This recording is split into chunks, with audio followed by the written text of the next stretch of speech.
Velkthor had evaluated over 4,000 warriors, but the moment the human girl smiled, the scanner declared her a Class S threat. Velkthor had been teaching combat techniques at the Galactic Defense Academy for 17 cycles, and in that time, he had evaluated approximately 4,612 cadets from across 73 different species. He considered himself quite reasonably an expert in xenophysiology, combat potential assessment, and the fine art of separating genuine warriors from the ones who simply looked impressive in recruitment hollows. So naturally, when the human walked into his evaluation chamber, he was already composing his report in his head. Cadet Joanna Briggs stood at approximately 1.7 meters tall, which by galactic standards made her laughably short. Her frame carried muscle, sure, but nothing compared to a Kravian shock trooper or even a standard Pelaxian grunt. She had that peculiar Deathworlder tan that humans developed under their yellow sun, dark hair pulled back in what his database informed him was called a ponytail, and eyes that were such a light brown they almost appeared golden in the chamber's standard lighting. She also had a smile that made Velkthor's secondary stomach clench uncomfortably, though he attributed that to the protein paste he had consumed that morning. "Cadet Briggs," Velkthor announced, his vocal synthesizer translating his native Fexuri into galactic standard with only minor clicking sounds.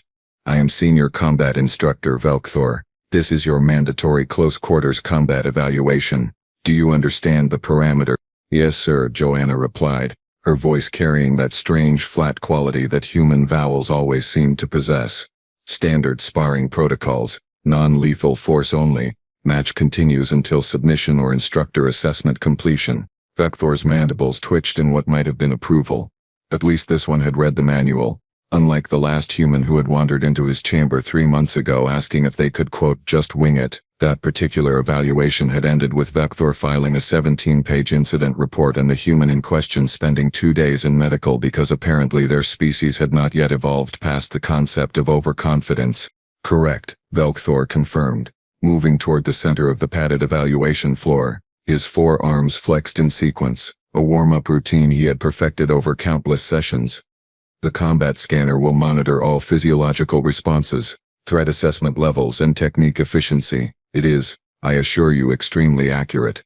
The scanner in question hummed quietly along the chamber walls, a semicircular array of sensors and analytical equipment that cost more than most colony ships. It could detect heart rate variations, muscular tension patterns, neurological stress responses, and approximately 600 other data points that Velkthor barely understood but trusted implicitly. Currently it displayed Joanna's baseline readings in soft blue holographic text. Heart rate, 72 beats per minute. Respiratory function, normal. Threat assessment, minimal. Expected combatant classification, Class D-, potentially Class C if she demonstrated above-average reflexes. Velkthor had seen these ratings 1,000 times before. Adequate. Unremarkable. Standard. "The evaluation will proceed in stages," he continued, circling slowly to observe her stance. She had positioned herself in what appeared to be a modified guard position, weight distributed evenly, hands loose at her sides rather than raised defensively. Sloppy, but perhaps she was nervous. "I will gradually increase pressure and complexity. Your goal is to demonstrate competence, not to win. Do you have any questions?" "Just one, sir," Joanna said, and that smile widened fractionally. "Are you left-side dominant or ambidextrous?" Velkthor paused mid-step. In 17 cycles, exactly 3 cadets had ever asked him about his fighting preference before an evaluation began, and all 3 had gone on to become exceptional tactical officers. It suggested awareness, analysis, preparation. It suggested she had been paying attention. "Ambidextrous," he answered carefully, reassessing her just slightly, "though I favor my upper left arm for precision strikes." "Why do you ask?" "Just curious, sir," she replied, rolling her shoulders in a loose, easy motion that suggested either complete relaxation or complete readiness. With humans, Velkthor was learning, it was often impossible to tell the difference. "I like to know what I am working with." The scanner beeped softly, updating her threat classification to Class C based purely on the tactical awareness demonstrated in her question. Velkthor noticed, filed it away, and decided that perhaps this human might actually be worth the time investment. "Very well," he announced, settling into his primary combat stance, upper arms raised in guard position while his lower arms remained loose and ready for grappling. "Begin when ready, Cadet Briggs." Demonstrate your worthiness to wear that uniform. Joanna's smile never wavered, and she shifted her weight forward precisely 6 centimeters. The scanner registered her heart rate dropping to 68 beats per minute, and Velkthor, veteran of 1,000 evaluation matches, made his first mistake of the day by assuming that meant she was calming down, not preparing. Velkthor opened with a textbook jab from his upper right arm, a probing strike designed to test reaction time and defensive instinct. It was the same opener he had used in approximately 90% of his evaluations, a safe, controlled movement that allowed him to gauge his opponent without risking actual injury. Joanna swayed 3 centimeters to the left, and his fist passed through empty air with room to spare. Interesting, but not unprecedented. Velkthor followed with a low sweep from his lower left leg. Standard combination number 4, fully expecting to see the human either jump awkwardly or stumble backward into a defensive scramble. Instead, Joanna shifted her weight, lifted her front foot precisely high enough to let his leg pass underneath, and was somehow closer to him when she landed than she had been before the sweep started. The scanner beeped, her threat classification updated to Class C+. Velkthor's mandibles clicked in mild surprise and he increased his tempo by approximately 15%, a double strike combination. Upper arms working in synchronized harmony, aiming for center mass where even a glancing blow would demonstrate the significant strength differential between their species. Joanna's hands came up in a blur of motion, deflecting both strikes with what his combat training identified as redirecting blocks rather than direct opposition. She was not trying to match his strength. She was using angles, leverage, the kind of technical precision that took most cadets months to develop. And she was still smiling. Good form, Cadet, Velkthor admitted, backing off half a step to reassess. The scanner was now displaying her heart rate at 65 beats per minute, which made absolutely no sense because combat engagement should have elevated it to at least 90. You have clearly received quality instruction. Let us increase the difficulty. He did not wait for her response before launching a legitimate attack sequence, the kind he reserved for cadets who had demonstrated genuine potential. A high-low-middle combination from 3 different arms simultaneously, forcing her to choose which strike to defend against and which to accept. Joanna ducked under the high strike, slapped aside the low one with her left hand, and somehow twisted her torso in a way that made the middle strike miss by millimeters without her even appearing to acknowledge it. The scanner emitted a sharp chirp. Threat classification, Class B. Velkthor felt his secondary heart rate increase, which was his body's way of informing him that perhaps he should be beat this more seriously. He pressed forward, using his reach advantage to maintain distance while throwing calculated strikes designed to test her defensive capability. Jab, cross, uppercut, sweep. A full-body rotating strike from his lower right arm that had enough force to dent lightweight armor plating. She blocked it with her forearm. Not dodged, not redirected, blocked, straight-on direct opposition, and the impact made a sound like 2 Duraplast training batons colliding. Joanna slid backward approximately 30 centimeters from the kinetic transfer, her boots squeaking against the padded floor, but she remained upright, balanced, and that cursed smile never even flickered. The scanner began flashing amber warning indicators along its display. Threat classification updating. Class B+. Combatant demonstrating above expected durability. Recommend tactical reassessment. How? Velkthor demanded, genuinely baffled now. Did you absorb that impact without structural bone damage? The force coefficient alone should have fractured your radius and ulna. We train a lot, sir, Joanna replied cheerfully, shaking out her arm like she had just blocked a mild inconvenience rather than a strike that could disable most species. Plus, you know, Deathworld gravity and evolutionary pressure and all that fun stuff makes for dense bones, really, really dense bones. Velkthor had read the reports about human bone structure naturally. He had simply assumed they were exaggerated, the kind of propaganda that recruitment offices spread to make their candidates seem more impressive than reality supported. Humans came from a world with gravity only marginally higher than standard. Their planet was not even classified as a true heavy gravity environment. But watching Joanna advance on him now, her movements economical and precise, her breathing still controlled and even, he began to suspect that perhaps the reports had been conservative rather than exaggerated. He threw a combination designed for Kravian combat protocols: full aggression, minimal defense, overwhelming force applied at maximum speed, upper arms striking high while lower arms attempted grappling holds, his legs sweeping in a wide arc to destabilize her foundation. Joanna slipped inside his guard like water flowing around a stone, her hands catching his grappling attempt and redirecting it with a sharp twist that sent uncomfortable pressure signals through his joint sensors. She stepped over his sweep without breaking stride, and suddenly she was in his personal space, well within the danger zone where his reach advantage became a liability. The scanner stopped beeping and started blaring. Threat level rising. The display flashed in aggressive red holographic text. Combatant reclassification in progress. Current assessment, Class A-. Recommend elevated defensive protocols. Velkthor disengaged rapidly, using all four arms to push himself backward and create distance. His cardiovascular system was now operating at 80% capacity, which was 15% higher than he had needed in any evaluation in the past 4 cycles. "Cadet Briggs," he said, and was privately annoyed to hear a slight tremor in his vocal synthesizer output. "I believe we should recalibrate our approach to this assessment." "Whatever you think is best, sir," Joanna agreed, resetting to her ready stance with movements so smooth they looked choreographed. Her heart rate had dropped to 62 beats per minute, and Velkthor realized, with the cold clarity of a predator recognizing a superior hunter, that she had not been trying yet. Velkthor made a decision that he would later classify as catastrophically poor judgment, though in the moment it seemed perfectly rational. He decided to stop holding back entirely.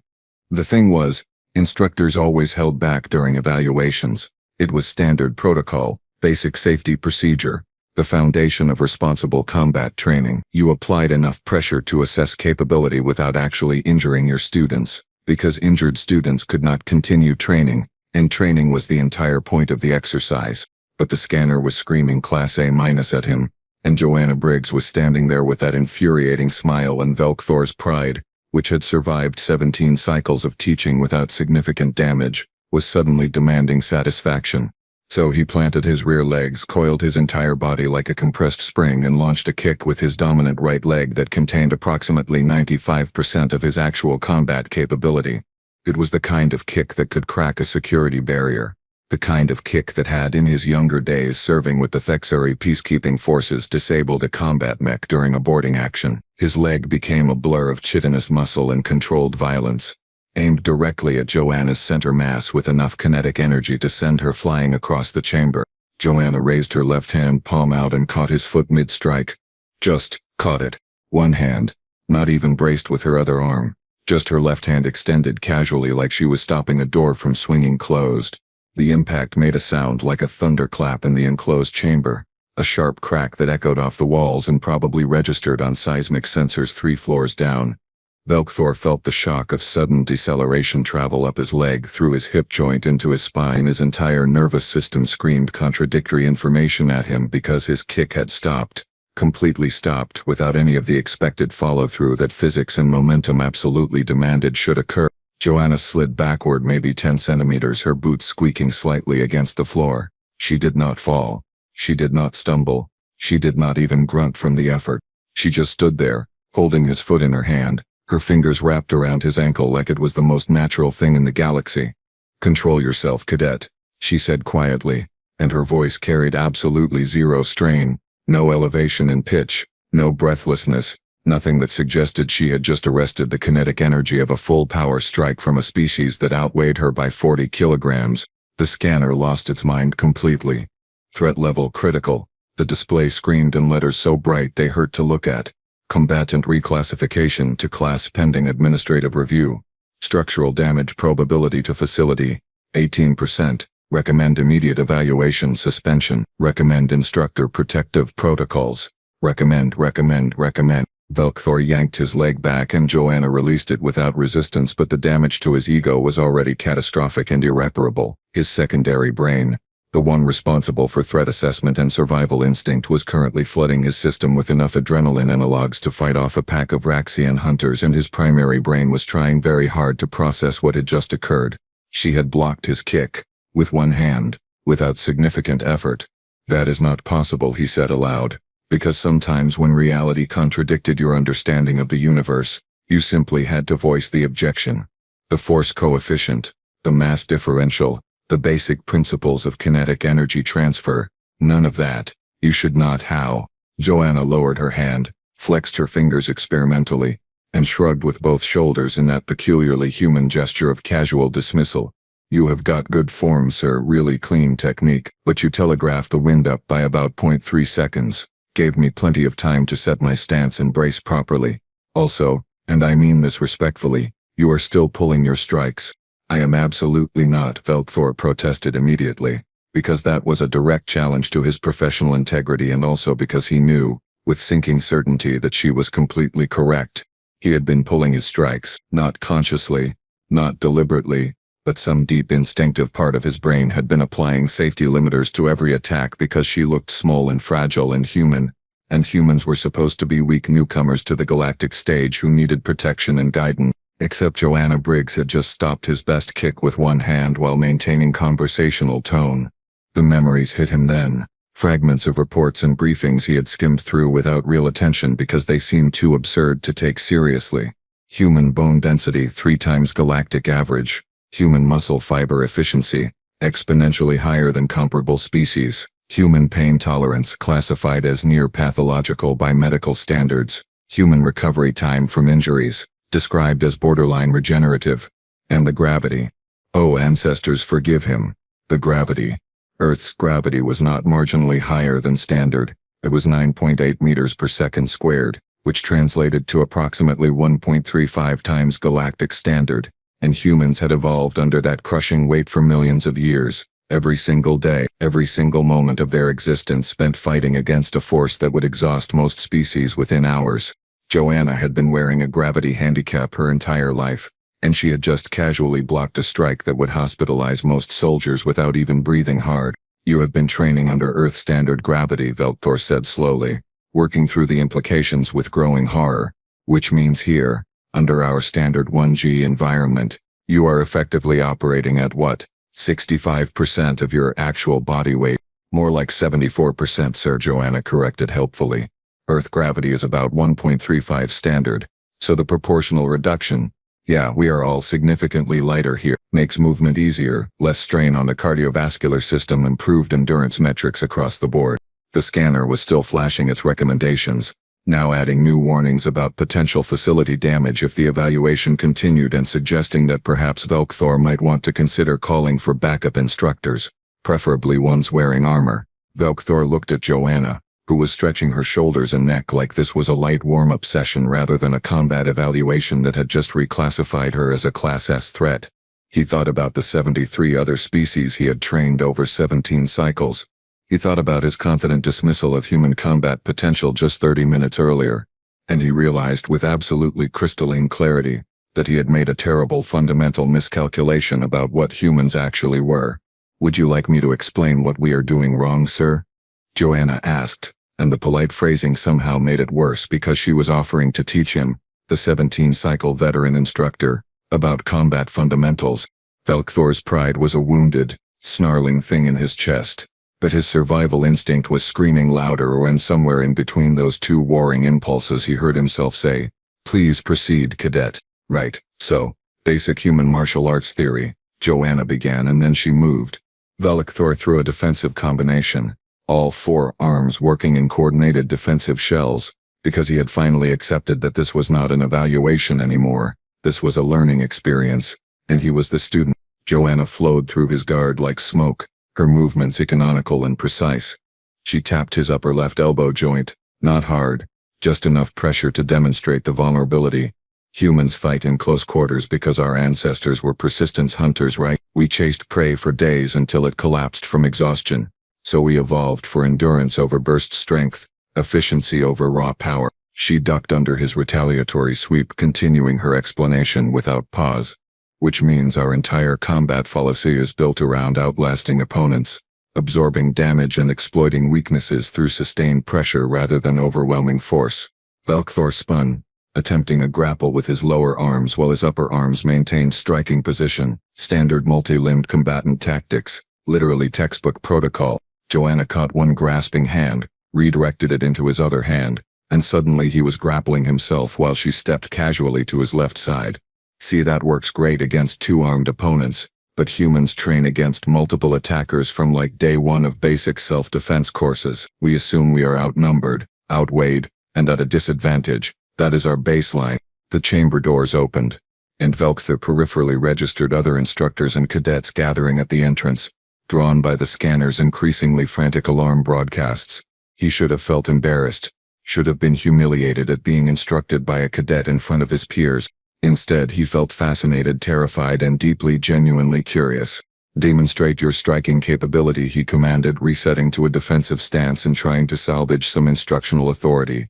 "Full contact, I will block." Joanna's expression shifted slightly, the smile fading into something more serious, more focused.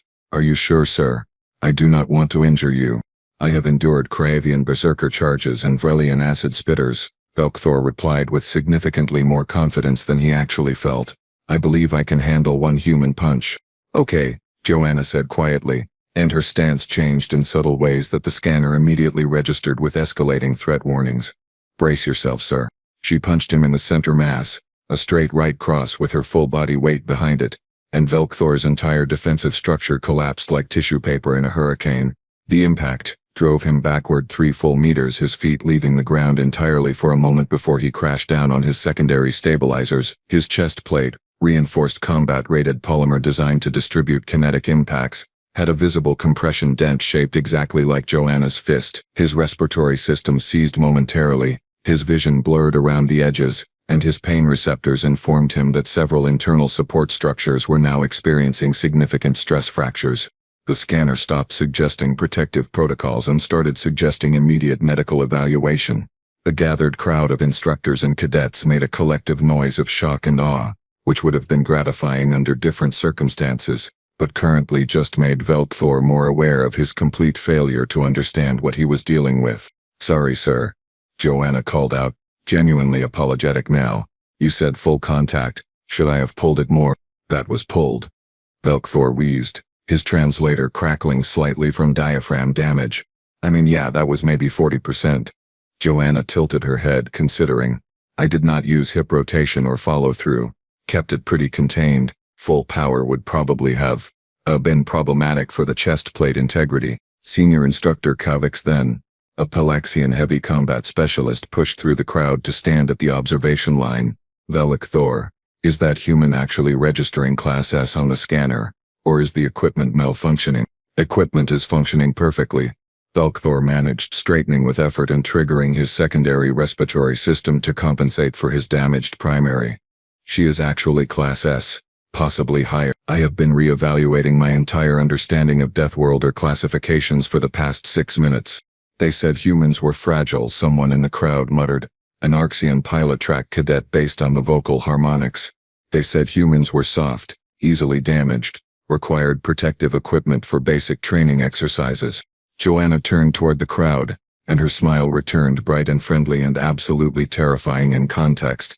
"Oh, we are fragile compared to our own standards, which is why we wear protective gear. But our standards might be slightly different than Galactic baseline. We heal fast though, so it balances out." The scanner, now displaying enough warning messages that they were overlapping into incomprehensibility, updated her classification one final time. "Class S+, Extreme Threat Designation. Recommend treating as combat veteran equivalent regardless of actual service record." Velkther looked at the scanner, looked at Joanna, looked at his dented chest plate, and made the second best decision of his teaching career right after the best decision, which was not dying from pride-driven stupidity 10 minutes earlier. "Class dismissed for today," he announced to the chamber at large. "All instructors, emergency staff meeting in Conference Hall 7 in 30 minutes. Topic: comprehensive reassessment of human combat protocols and why everything we thought we knew was catastrophically incorrect." Joanna raised her hand politely. "Does that mean I passed the evaluation, sir?" Velkther spent the next 2 hours in medical bay while technicians repaired his cracked thoracic support structure and administered anti-inflammatory compounds to his bruised internal organs. He spent those 2 hours watching the evaluation footage on a datapad, replaying the moment Joanna caught his kick approximately 47 times, because his brain still refused to fully process what his eyes were showing him. The academy administrators watched the footage exactly once, and then initiated an emergency protocols review that would eventually cascade through every military training facility in the Galactic Defense Network. Director Kellenix, a Vorthian administrator with 32 cycles of service and the kind of calm demeanor that came from seeing literally everything, sat across from Velkthor in the recovery room and watched the one-handed block sequence without commentary. When it finished, she was silent for approximately 15 seconds. "So," she finally said, her translator rendering her native language into standard with perfect, emotionless clarity. "The humans have been practicing what we can only describe as extreme humility regarding their actual combat capabilities.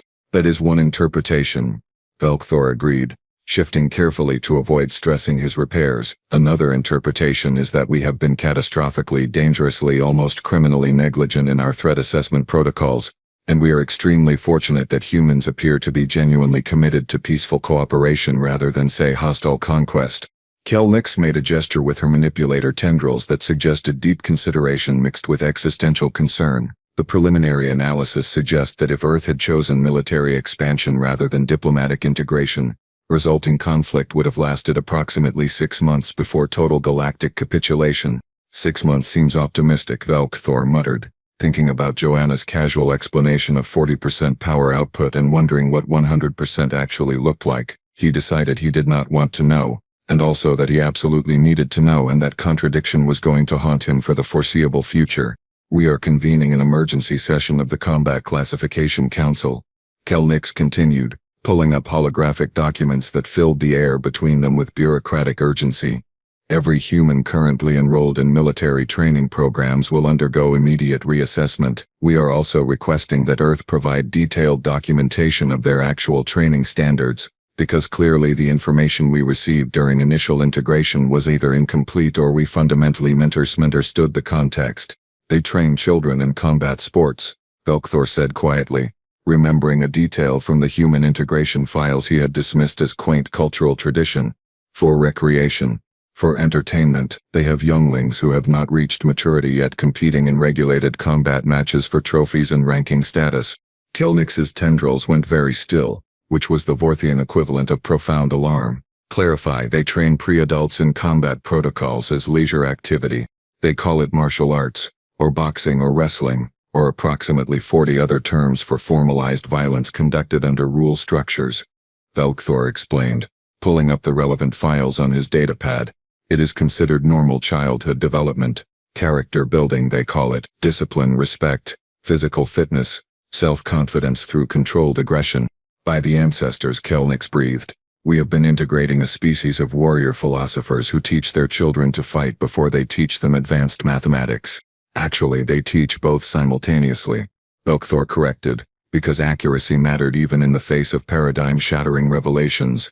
"Humans have remarkable cognitive plasticity. They can compartmentalize violence and compassion, aggression and kindness, predatory instinct and social cooperation in ways that our psychological models suggest should be contradictory but apparently are not."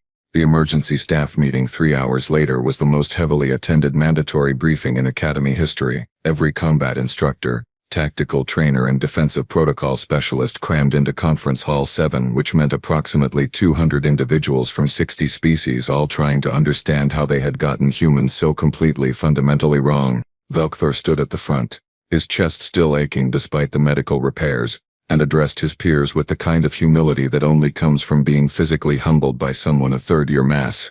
"The primary lesson," he began, displaying the footage of Joanna's one-handed block on the main holographic projector, "is that humans smile when they are comfortable, not when they are submissive. This is critical information that we all failed to contextualize properly." He let the image freeze on Joanna's face, that bright, friendly, utterly terrifying smile captured in perfect clarity. When a human smiles during combat, they are not being friendly or reassuring. They are informing you in their own culturally specific way that they are exactly where they want to be, doing exactly what they were designed to do, and you should be very, very concerned about your immediate future. Senior Instructor Kovacs then raised a manipulator appendage. "What is our recommended protocol for training human cadets going forward?" Velkthor considered the question carefully, thinking about Joanna's casual explanations, her effortless demonstrations, her genuine apology for a punch that had nearly required his hospitalization. "Honesty," he finally answered. "Complete, transparent honesty about our own limitations and their capabilities. Humans respond well to respect, adapt quickly to challenges, and apparently consider combat training to be somewhere between recreational activity and professional obligation. We stop treating them like fragile newcomers who need protection, and we start treating them like the apex predators they actually are. He paused, letting that sink in among his fellow instructors. And most importantly, he continued, touching his damaged chest plate, unconsciously. We never, under any circumstances, assume we know their limits, because the moment you think you have seen a human's maximum capability, the moment you believe you understand what they are truly capable of, that is precisely when they will demonstrate that they have been holding back the entire time. The scanner footage played on loop behind him, Joanna's hand catching his kick, her smile never wavering, her threat classification climbing toward categories that had previously only been theoretical. Class S+, Velkthor said quietly. For a species that considers itself fragile, that trains its children in combat for fun, that evolved to chase prey until it died from exhaustion and then decided that was not challenging enough. So they invented persistence hunting in low oxygen, high gravity environments just to make things interesting. He looked around the conference hall, meeting the optical sensors and visual organs of every instructor present. We are not training humans anymore, he concluded. We are learning from them, and hoping very sincerely that they continue to like us enough to keep pretending we are all equals in this galactic community. The meeting adjourned in thoughtful, slightly terrified silence. And somewhere in the cadet dormitories, Joanna Briggs was probably doing push-ups for fun, completely unaware that she had just restructured military training protocols across 73 worlds. Or perhaps, Velkthor thought, with his newly acquired paranoia about human capabilities, she knew exactly what she had done and was simply being polite about it. With humans he was learning. It was impossible to tell the difference. And that, more than anything else, was the most terrifying revelation of all.